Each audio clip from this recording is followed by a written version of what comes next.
సుస్థిర సేద్యం దిశగా రైతులను నడిపించడం ద్వారా సాగురంగాన్ని బలోపేతం చేయాలన్న సంకల్పంతో ముందుకెళ్తున్న చంద్రన్న ఆలోచనలకు తగ్గట్టుగానే వ్యవసాయ బడ్జెట్ విడుదలైంది.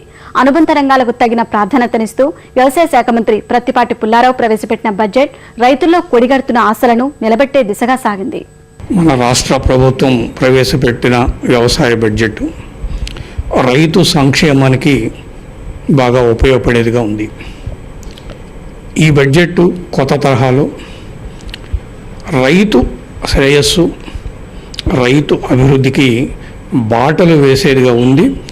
ఆ బడ్జెట్ని ఆ దిశగా ప్రభుత్వము ఆచరించి దానివలన ఫలితాలు రాబట్టగలిగితే మన ఆంధ్రప్రదేశ్ వ్యవసాయంలో ముందుకు సాగుతుంది అని చెప్పి నేను దృఢంగా నమ్ముతున్నాను. ఇప్పుడు రాష్ట్ర విభజన తర్వాత మనం కొత్త వ్యవసాయ విశ్వవిద్యాలయం ఏర్పాటు చేసుకోవాల్సినటువంటి అవసరం కలిగింది. దీన్ని గుంటూరులో ఏర్పాటు చేస్తారని చెప్పి హామీ ఇవ్వటము, ఆ ప్రకారంగా చాలా ఎక్కువగా బడ్జెట్ కేటాయించటము, ఇది ఎక్కువ అనిపించినా కూడా మనము ప్రతి చిన్న బిల్డింగ్ దగ్గర నుంచి, పరిశోధనాలయాల నుంచి, పరిశోధన సంబంధించిన ఎక్విప్మెంట్ దగ్గర నుంచి ఒక మోడల్ అగ్రికల్చర్ రీసెర్చ్ ఫామ్ దాకా మనం కొత్తగా ఏర్పాటు చేసుకోవాల్సి ఉన్నందువలన ఈ బడ్జెట్ చాలా అవసరం. ఉపాధి హామీ పథకం కింద సుమారు 2700 కోట్ల పైన బడ్జెట్ కేటాయించారు.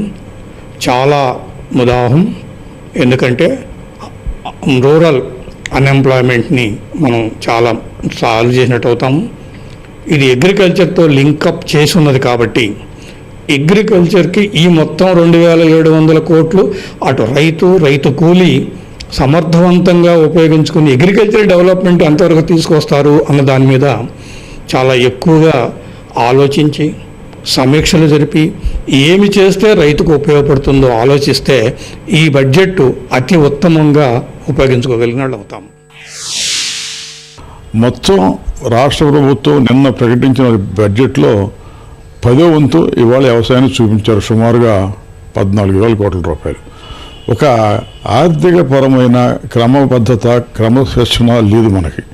లేకపోవటం వలన ఇవాళ హెడ్ అండ్ అకౌంట్లో ఒక అకౌంట్లో చూపించింది బడ్జెట్లో ఆమోదం పొందిన తర్వాత ఇష్టం వచ్చినట్టుగా అటు ఇటు మార్చేస్తున్నారు. ఇక్కడ మార్చేయడం కాకుండా ట్రెజరీ మీద కంట్రోల్ ఉంటుంది.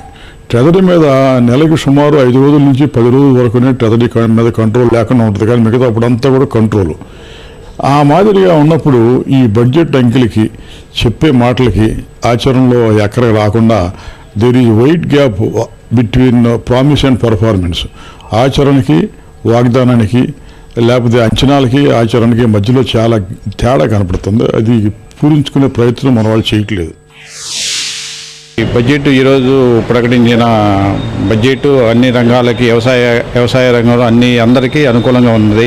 అలానే పశువుల హాస్పిటల్ ఇంతకుముందు గందరగోళంగా ఉండేవి. అలాంటిది పశువులకు కూడా మెరుగైన వైద్యం అందించడానికి దానికి కేటాయించిన బడ్జెట్ చాలా బాగుంది.